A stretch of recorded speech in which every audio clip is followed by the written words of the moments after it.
Well, this is my friend Jim, Big Jim. You're going to have to be Big Jim Jr. on the site because we already had a Big Jim. I'm a Big Jim Jr. Okay. Yeah, so if that's the only time I've ever been a junior in anything. Usually a major. It was either that or Big Jim too, because Big Jim is somebody that works for us and is in our like support side and stuff like that. Okay. But now we could come up with a better name for you, but I think that was probably. Or Jimbo. There you go. There we go. We could just do that. Well, what we're doing here is behind the scenes look. As many of you know, I like to work on all kinds of songs, and unfortunately, as you know too, I try to sing many of them. And a lot of them, I can't. There's a lot of songs that a lot of people can't sing though. Yeah. So I asked Jim to mess around with a song that I was working on for a lesson, and he said, okay. Now we have not tried this at all yet before, so this is we just talked about it, so I figured we'd record this. Hopefully in less than an hour we'll have a finished one that we could actually put up as part of the lesson. At least get pieces of it. yeah. But first, I've known you for 8-9 years or something since our kids were it's been a while. 12 or 13, I guess. And we always talked a lot about music, but never did anything together, which is kind of unusual, but I think it's because we both were wrapped up more in softball worlds and all that kind of stuff. I mean, it was a strange thing, but because you were still singing with bands a lot when we first met. When we first met, I was. Yeah. It was interesting because most of what you were doing was all solo stuff and music lessons and whatnot. Yeah. And we had a lot of mutual interest in music because we're both more or less the same age. Yeah. But as far as collaborating, no. The first time we collaborated was at Corey's going away party. Yeah, so that was I was going to tell you that story because it was in August of this year. This is 2010, and it was the weekend before two of my kids, Corey and Rebecca, were going away to college. Corey for his first year away after 4 years when he could have gone away, and Rebecca for her second year. And so there was sort of a going away party that actually turned into a jam session. A lot of Corey's friends showed up, and they played all night. And at one point, a few other people started getting up, and then Corey kind of put the screws to me and said, "Hey, Dad, so are you going to play?"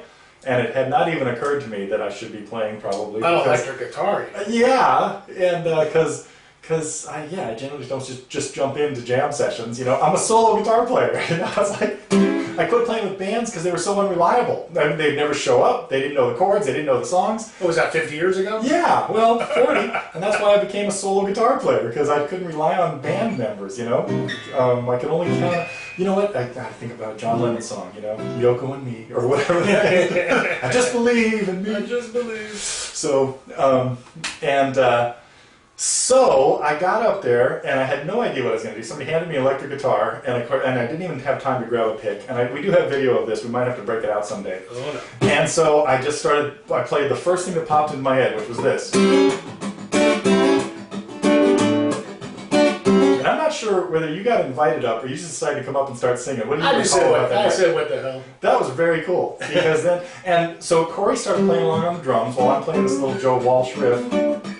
And Jim comes up and starts singing, and Corey's friend Elliot, another like teenager, who had just done a set kind of on the guitar, grabs the bass and starts playing along. And you would never have known he had never heard the song before. I was kind of cluing him in as we go. Yeah. I also play bass too. Yeah. So I was kind of cluing him in because there was just one part of that song that has to be there for the beat.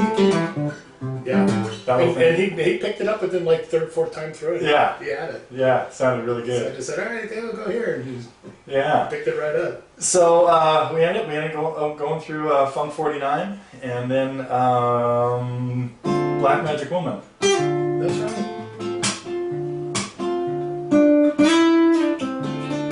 Anyway, so I started playing that, and pretty soon everybody figured it out, and Jim sang it. So that was it. That was our so far first and only public performance, and it was only in front of like 8 people. You know. Yeah. So there was really no need to be embarrassed about. So. Yeah. So anyhow, so I asked him. I was working on. You may have seen the lesson already. Oh, wrong key. It's G7. Oh, we're gonna go all the way to the get started. American woman, gonna mess your mind. So anyway, American woman, yeah, that one. is in a different tuning, so I can't play the whole thing really right now. Well, I can always do the... Wow, and I could thrash my nails too. Go get it, Randy Bachman. Yeah. So, hey, what do you know about him, by the way? Mr. Bachman, well, his brothers get in trouble all the time. No, really? He apparently what finally drove the nail in the coffin for him to go off and form what eventually became BTO was the fact that he converted to Mormonism. That's what I thought. Yeah. And they were always, I think they were always a little bit as geniuses who write a lot of music often are. They don't necessarily jive all the time as far as their styles and whatnot are concerned. But yeah, his converting to Mormonism more or less pushed him out of the group of his own accord, and then he went off to form with C.F. Turner and his brother, BTO. Yeah. Which of course was wildly successful. And even then he didn't stay with that very long either. Yeah, just a couple albums, huh? Yeah, it was maybe 2, maybe 3 albums at the most. So I think he's touring occasionally now with Burton Cummings again. That's the Cummings Bachman Band or something like that. Yeah, it was Cummings and Bachman and somebody else. One of the other main guys from the band. Because they don't own their name anymore. Right. Right. You know, I just did a lesson on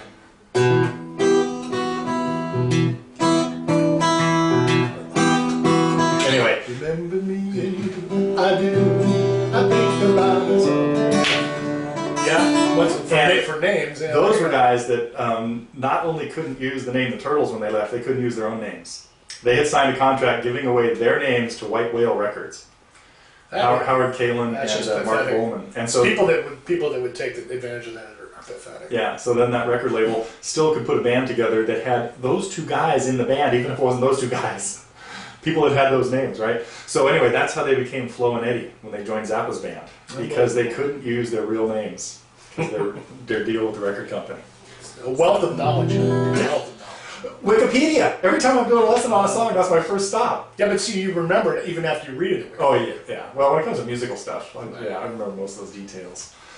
Okay, should we give this a try? Yeah, let's give it a go. She's come undone. She didn't know what she was headed for. And when I found what she was headed for, it was too late. She's come undone. She climbed the mountain that was far too high. And when she found out she couldn't fly, it was too late. It's too late. She's gone too far. She's lost the sun. She's come undone. She wanted truth, but all she got was lies. Came the time to realize, and it was too late. She's come undone. She didn't know what she was headed for. And when I found what she was headed for, mama, too late. It's too late. She's gone too far. She's lost the sun. She's come undone.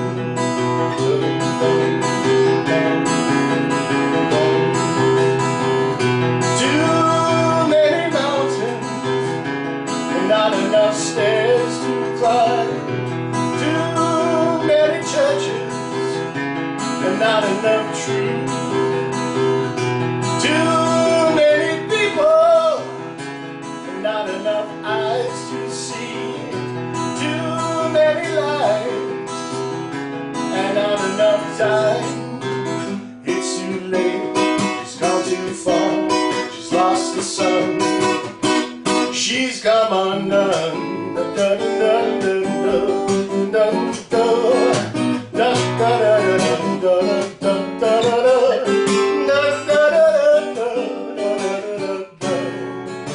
got that flute solo?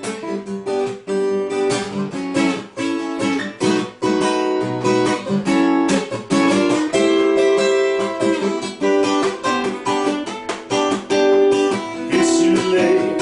She's come too far. She's lost the sun. She's come undone. She didn't know what she was headed for. And when I found what she was headed for, it was too late.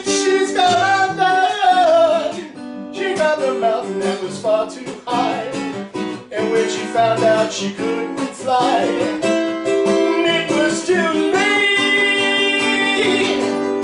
It's too late. She's gone too far. She's lost the sun. She's come undone.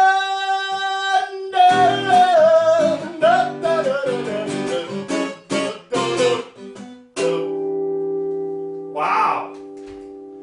Not bad for a first try.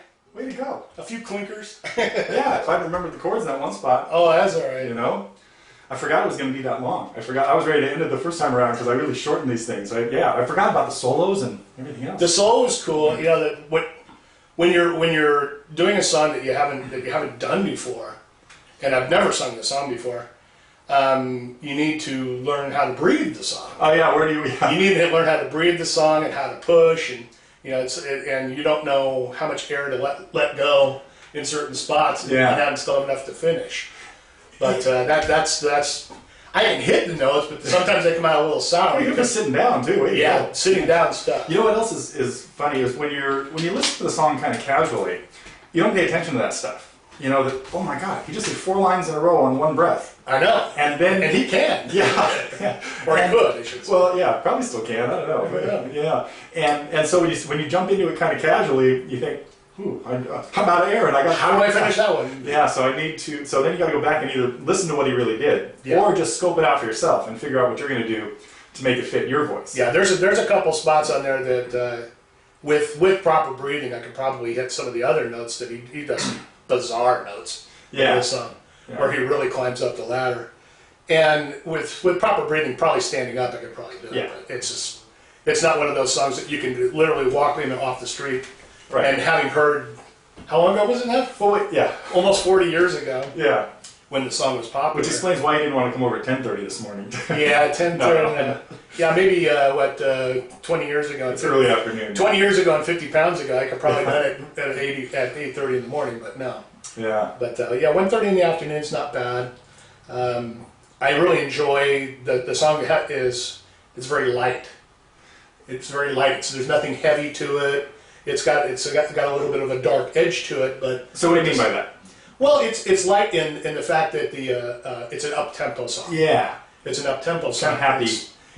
It's nothing driving. It's nothing hard.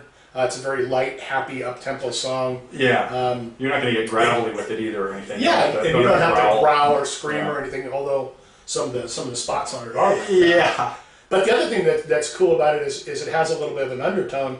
If you listen to the words, it's all about she did this and she got too far. And, it's talking about things that you probably shouldn't have done. Yeah, and then cultural things, too many people, not enough eyes, or philosophical. Well, yeah, which is always going to be involved in 60s and 70s, early 70s music, but especially from a Canadian band of all things. Yeah. A Canadian band. Yeah, right after their big hit, American Woman. No, actually, this is before. Yeah. American Woman, I think, even came after Randy Bachman. I don't think so. No, that was the last one. Was that his last one? He was on those 3 albums: Wheat Field Soul, Canned Wheat, and then American Woman. That might have been. And then he was gone, and they had 2 more hits with Share the Land and Hand Me Down World. Yeah, those were not. And then there was Clap for the Wolfman. Oh yeah, that was quite a bit later. A couple years later. That was 75, I think. Yeah, I remember that in high school. Yeah, yeah. In high school, Clap for the Wolfman. I didn't even know that was their song until years later. Yeah, because even though I kind of recognized the voice of Burton Cummings, I just didn't really. I never. Yeah, couldn't piece it together because it didn't sound anything like this, for example. No, or Green Eyes, or any These Eyes. These Eyes. Yeah, but I just had some. I can't remember it by now. But. Beautiful, but the one thing that always kind of sticks in my mind is I listen to voices. Sure. And so people will call me on the telephone. I know instantly who it is, long before there was ever any car ID and whatnot. And I was watching a movie. It was probably in the early '80s on TV, and it was a replay of a movie that was out. And this character that was on the movie all of a sudden started getting on the piano and singing. And I went, "Oh my God, I know that voice!" And it took me literally about 30 seconds. And I go, "I know that's Burton Cummings." I had to watch. It was a lousy movie. I had to watch the whole movie all the way through So I could see the credits and go, I knew I was right. And was he a character on screen then, too? He was a character on screen at the time, too. Wow. He was one of the main characters, and he was some brooding artist or whatnot. Yeah. And that was his voice, and it was just by his voice I picked him out. And so did it show him live playing the piano in the movie, you think? Yeah, I mean, it did. yeah. It Yeah. did. Yeah, that is kind of neat. So it was like, wow, it was pretty trippy. Mm-hmm. Anyway, so... Well, I hesitate to even try a take 2, but let's do one more time. You want to try it again? But you know, one thing I noticed is, as I've been practicing this, you know, I've been playing with my fingers and stuff, and like if I sing it, it's with about 18 decibels less than what you're singing it at. So no. So all of a sudden I'm thinking, man, I need to, where's my electric guitar? I have to go buy one. Well, that's the other thing about hitting certain notes is you really have to push. Yeah. You really have to push a lot of air through your vocal cords in order to be able to hit those notes. Yeah. And definitely louder. Yeah. I tend to sing a lot louder than some people. So when we get to we got the bridge, and then there's another chorus. Excuse me. And then so basically we're doing 3 full sets, 3 full pairs of verses. Right. It's 3 and 3 before we go into the cadenza. Right. Yep. Okay. So we'll give it a go. We'll see if we can get closer on this one. Okay. Yeah. Check the tuning. Because this one's going in the lesson, unless that one does. Well, it's funny. I mean, I have construction going on at my house right now too, so it's the air is not really very conducive to keeping my nasal passages clear. Yeah. And so I've been coughing and wheezing and doing all kinds of stuff that I wouldn't ordinarily be doing. Yeah. That's why I didn't want to do it a week ago when you asked me. You sound pretty good now, that's for sure. Oh, yeah, when I called you that first day, it sounded like I thought you had a cold or something. It was bad. It was really bad. And we just finished doing the sealing on the grout today, so it was good. Now we should be good to go. I'll have you guys over. You can check out the new kitchen. Oh, good. Completely redone. Okay, that seemed like pretty good speed too, I think, huh? Yeah, that was perfect. Okay, here we go. See if I can get my phrasing correct. Clear out the chords. All right, Wait, we're polish ready. up the fingernails? No, I think they're okay No. right now. Okay, Undun. Take 2.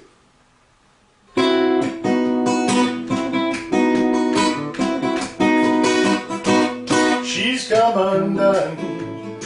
She didn't know what she was headed for. And when I found what she was headed for, it was too late. She's come undone.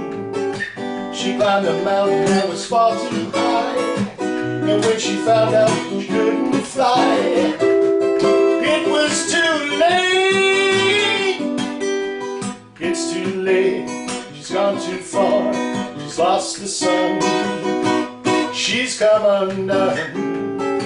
She wanted truth, but all she got was lies. Came the time to realize it was too late. She's come undone. She didn't know what she was headed for. And when I found what she was headed for, Mama, it's too late. It's too late. She's gone too far. She's lost the sun. She's come undone. Dun, dun, dun, dun, dun. Too many mountains, not enough stairs to climb. Too many churches, and not enough truth. Too many people, not enough eyes to see. Too many lives to lead, and not enough time to live. She's gone too far, she's lost the sun. She's come undone. Da da da da da da da da da da da da. Here comes my flute solo, baby.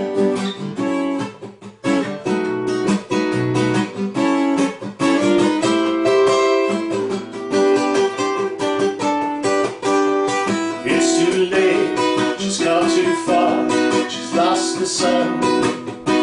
She's come undone. She She didn't know what she was headed for. And when I found what she was headed for, it was too late. She's come undone. She didn't know what to far too high. And when she found out she couldn't fly, it was too late. It's too late. She's gone too far. She's lost the sun. She's come undone.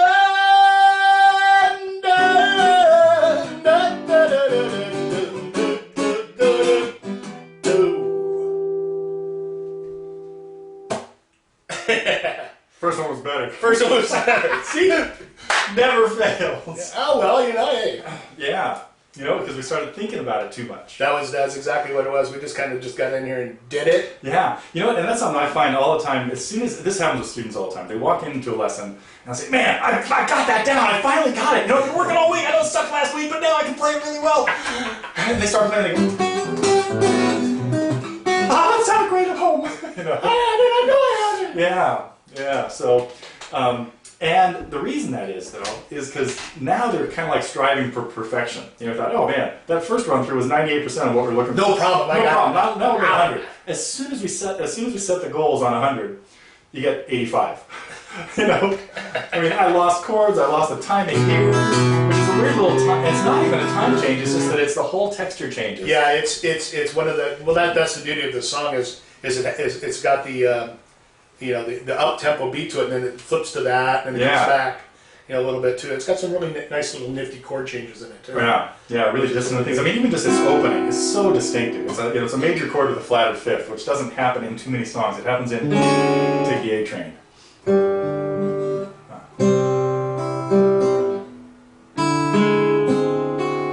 Yeah, it's just such a cool chord. Yeah, but yeah, it's still it's one of my favorite songs of theirs. These Eyes obviously is probably my favorite, but it's definitely challenging to hit. I mean, that first It Was Too Late is a hard one to hit while sitting down. Yeah, I'm here to tell you it's easier to sing standing up. So let's do take 3 standing up. Oh, you want to try it standing up? Should we? All right, we can try it. Now I really got to get the amplifier on. We might have to. All right, we're gonna try one with Jim standing up, which means I got to play even louder now. Now you guys can see the full girth here. Get to see all of Jim. My shirt shrunk, by the way. All right, here we go. Undone. Take 3. We'll give it a go. No, let's try real take 3.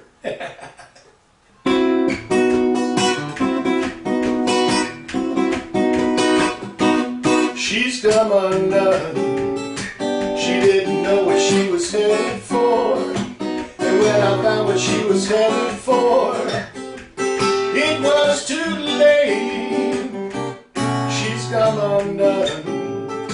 She found the mountain that was far too high. When she found out she couldn't fly, it was too late. It's too late. She's gone too far. She's lost the sun. She's come undone. She wanted truth, but all she got was lies. Came the time to realize it was too late. She's come undone. She didn't know what she was headed for. When I found what she was headed for, Mama, it was too late. It's too late. She's gone too far. Lost the sun. She's come undone. Dun, dun, dun, dun, dun, dun, dun. Too many mountains and not enough stairs to climb. Too many churches and not enough truth. Too many people and not enough eyes to see. Too many lives to lead and not enough time. It's too late. She's gone too far. She's lost the sun. She's come undone. Dun, dun, dun, dun, dun, dun, dun.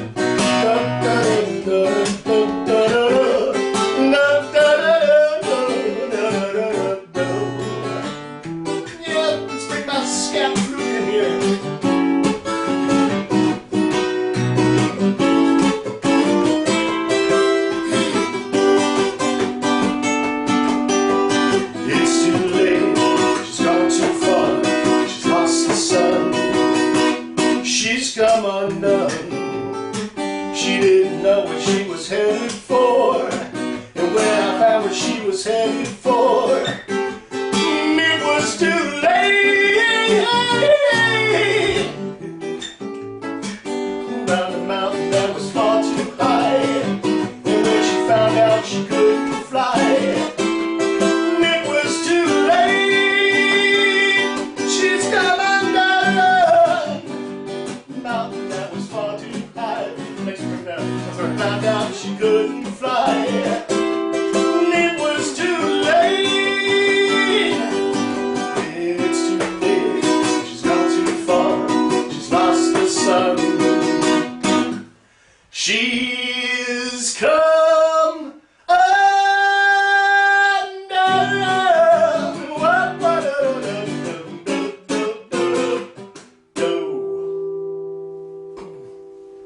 That'll work. It is easier to hit those notes. Yeah.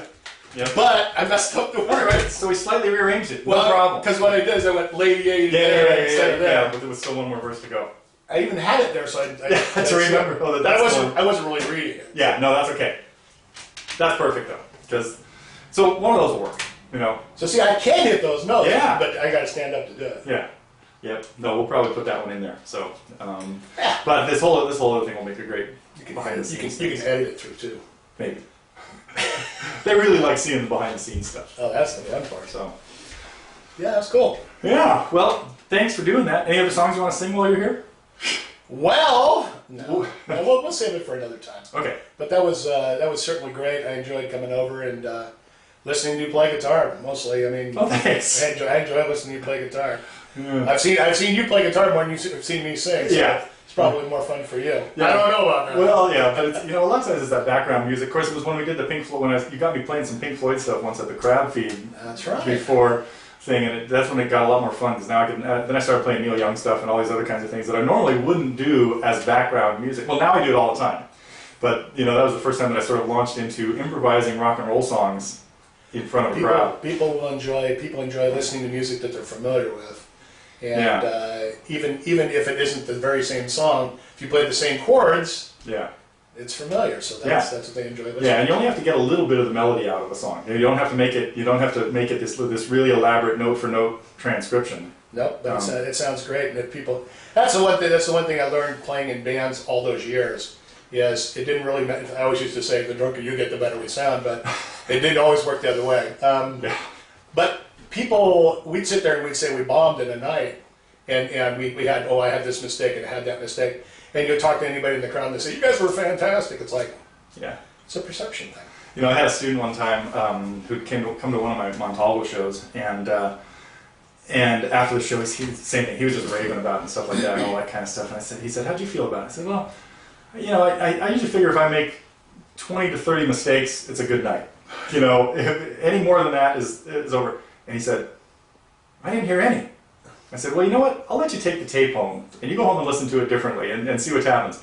And he came back the next day and said, well, I heard maybe 10, but I heard 0 at the show. I said, yeah, no, you weren't listening for the mistakes of the show. You were in the whole atmosphere of the show. It was all this other stuff. But then if you go put it down with headphones and you're critical listening or something, you notice stuff in there that, and I even hesitate to call them mistakes because, especially if I'm doing a concert or something, there are a lot of unplanned events. Anomalies. Yeah.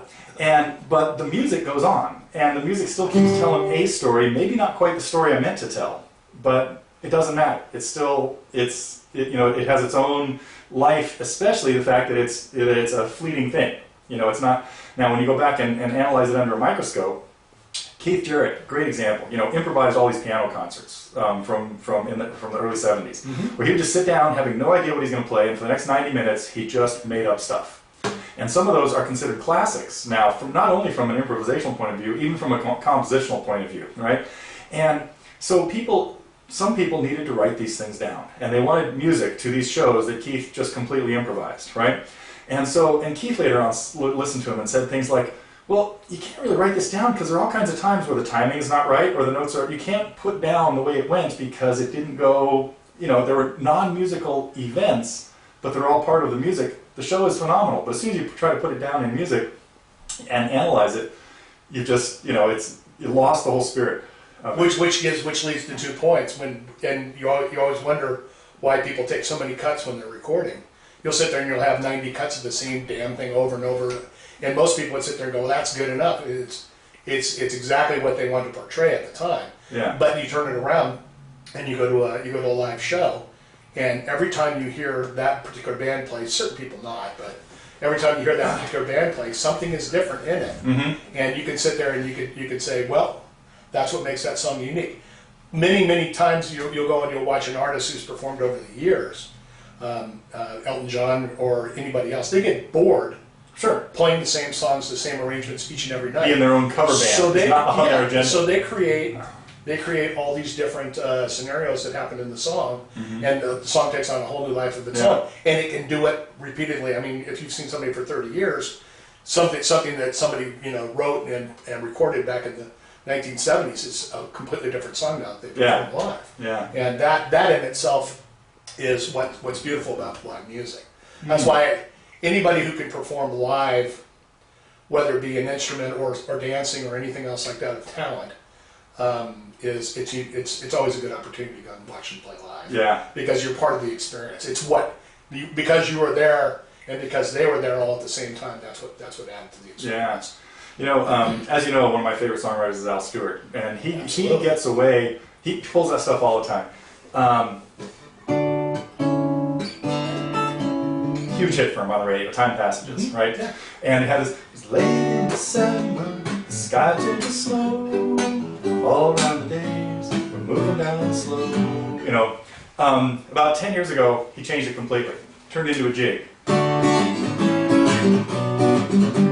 It's late in December, the sky turned to snow, all around the days, we're moving down slow. That's how he plays it now. But and his fans love it because they can live with that with him. He goes. But another song I did recently was "Get Together," Youngblood's thing. And when I'm doing lessons on songs like this, that's pretty much a campfire song. But it has this very distinctive introduction that I always used to play completely wrong. Now that sounds like it. It's not. It had a guitar doing this. Oh, I hope I can remember it.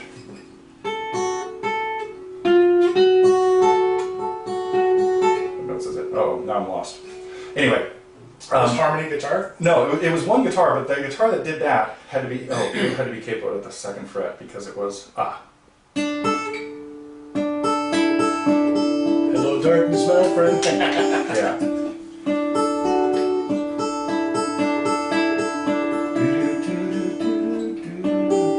That was what it is. There it is. Okay, that's the only way to play it like in standard tuning. With these nasty stretches. You have to do a drop tuning on it. No, you just have to capo it and using the open E, which would be for the 2nd note. It's the open F sharp. So there it is. Okay, now I got it. So you capo it and it's very easy.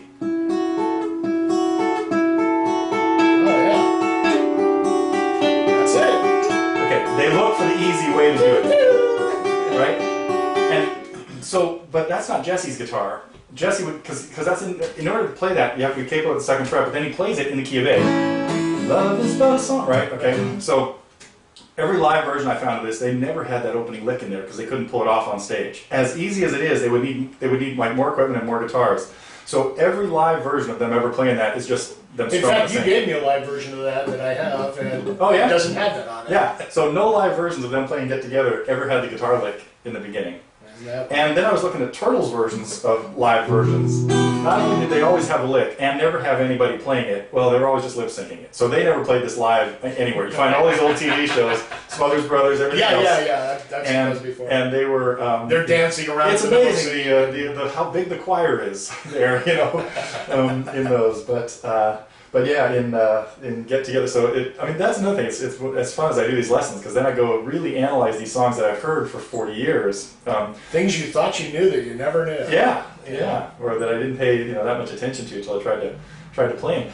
When I started doing Undun, one of the reasons I got into Undun is because it's pretty high on our list of recommended lessons. We keep a list of the top 100. This is somewhere in the 80s or 70s, and I was shocked because I thought, wow, what a great song. I've never even thought about playing it.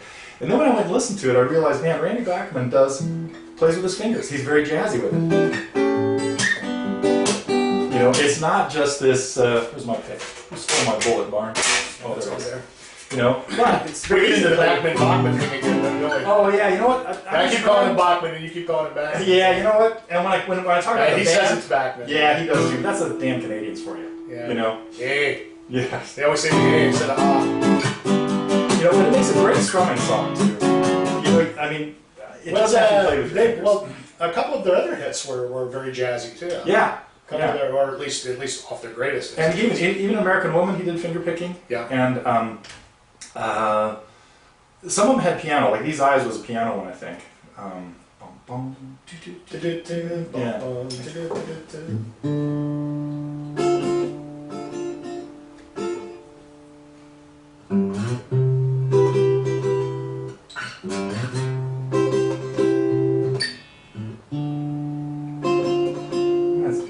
Yeah. Yeah. Anyway, It's got some great. it does. Yeah. Great licks in that song. There are a few others I looked at too. There's slightly earlier ones. Laughing. Yeah, Laughing's a great song.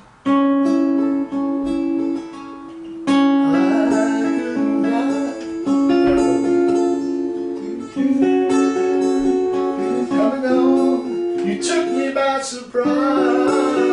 I didn't realize that you were crying.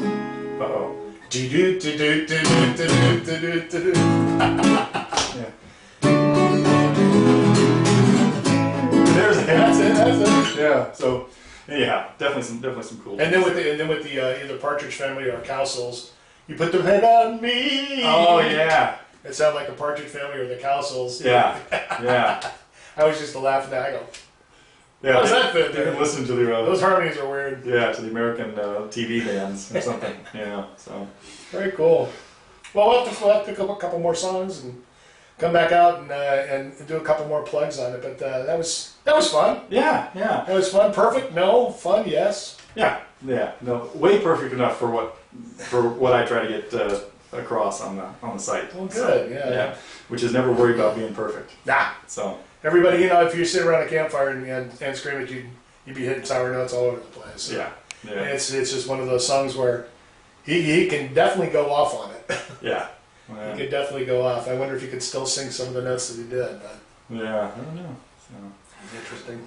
Well, thanks for your time and Yeah. everything. So Much goodbye to the appreciated. Totally Guitars folks out there. Thank you very much. Hopefully we didn't blow your ears out too badly, but we'll be back again. I'm think pretty so. sure we'll Yeah. come back and say. I'll definitely have to say call on hi you again. when I'm working on those songs that require a real voice. Oh, I don't know about that. Yeah. But thank you anyway. I can get away with Gordon Lightfoot's maybe in some of those. But, Yeah. Well, I like singing those too. yeah, he has some great tunes. I'm thinking about doing this one soon.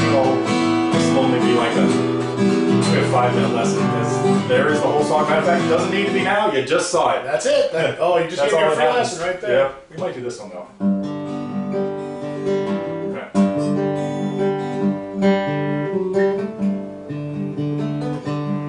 Okay. That's one. If you could Yeah. read my mind. Yeah. So. Yeah, I love that. Oh Good well. stuff. All right. On to the rest of the real world. Back to normal. Thanks again. Yeah, back to normal programming. Yes, thank you.